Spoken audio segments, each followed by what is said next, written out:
اچھا دوسرا مسئلہ یہ کہ ہم کہتے ہیں عید میلاد النبی. کیا کہتے ہیں؟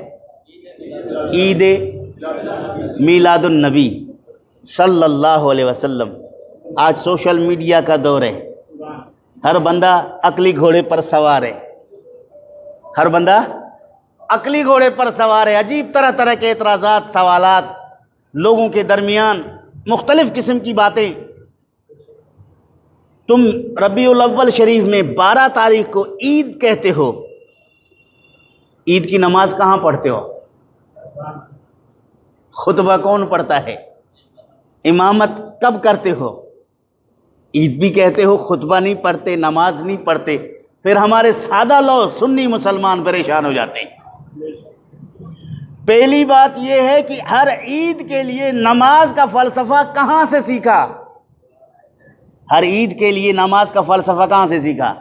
عید کا لفظ عودن سے ماخوذ ہے، جس کے معنی ہیں لوٹ کر آنا، یعنی وہ خوشی جو لوٹ کر آئے، اس کو کیا کہتے ہیں؟ عید کہتے ہیں. اگر یقین نہ آئے تو آپ علامہ زین الدین میرٹھی کی لغات القرآن اٹھا کر دیکھیے، لفظ عید کی تشریح میں وہ کیا کہتے ہیں. تو عزیزان گرامی، عید عودن سے ماخوذ، جس کے معنی وہ خوشی جو دوبارہ لوٹ کے آئے. ایک خوشی وہ ہے جو ایک دفعہ ہے پھر نہیں ہے، ایک خوشی وہ ہے جو لوٹ کر بار بار آئے، اس کو عید کہتے ہیں.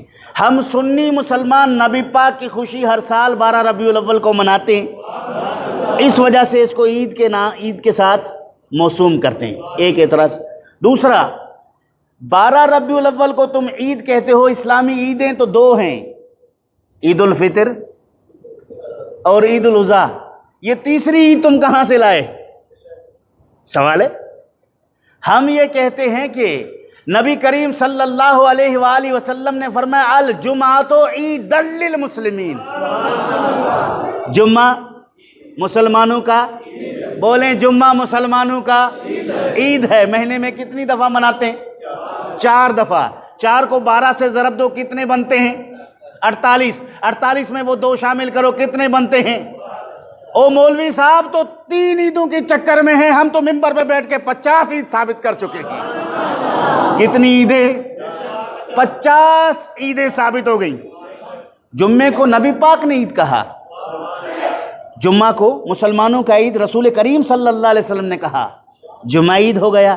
عید الفطر عید الاضحیٰ ملاؤ گے کل 50 عیدیں ثابت ہو گئی. تو معلوم ہوا کہ 3 عیدوں کے چکر سے نکلو، اس کنویں سے باہر آ جاؤ. دنیا بڑی وسیع ہے، کہاں گھوم رہے ہو؟ اس کے بعد سنیے، حضرت عیسیٰ علیہ السلام اللہ کے نبی، حضرت عیسیٰ علیہ السلام کے پاس ان کے قوم کے لوگ آئے کہ آج ہم آپ سے مطالبہ کرتے ہیں، ہمارے لیے پکا پکایا کھانا آسمان سے اتر آئے تاکہ ہم سمجھیں کہ آپ اللہ کے نبی ہیں. حضرت عیسیٰ علیہ السلام نے انہیں سمجھایا کہ یہ اللہ رب العالمین اس پر قادر ہے، تمہارے لیے پکا پکایا خوان اتر سکتا ہے. اگر تم نے انکار کیا عذاب میں گرفتار ہو جاؤ گے، اس مطالبہ سے باز آؤ. لیکن قوم کے لوگوں نے کہا نہیں، ہمیں چاہیے. حضرت عیسیٰ علیہ السلام نے نبوت والے ہاتھ اٹھائے، اللہم انزل علینا مائدۃ من السماء تکون لنا عیدا لاولنا وآخرنا. اے اللہ، ہمارے لیے پکا پکایا دسترخوان آسمان سے اتار، کھانے کا خوان اتار، تاکہ آپ کی اس نعمت کو ہم بطور عید منائیں. یہ ہمارے اولوں کے لیے بھی پچھلوں کے لیے بھی عید ہو جائے. اس میں وہ اعتراض بھی حل ہو گیا کہ نبی پاک کی ولادت ایک دفعہ ہوئی تھی، تم ہر سال جو ہے ولادت کا جشن مناتے ہو. اس کا جواب مل گیا. خوان بھی حضرت عیسیٰ علیہ السلام کے لیے ایک دفعہ ہی اترا تھا، لیکن اللہ کے نبی کہتے ہیں عید لاولنا وآخرنا. ابھی جو موجود ہیں یہ بھی عید منائیں گے، جو بعد میں آئیں گے وہ بھی. معلوم ہوا کہ قرآن نے حضرت عیسیٰ علیہ السلام کے اس دعائیہ کو آیت بنا کر نازل فرمایا.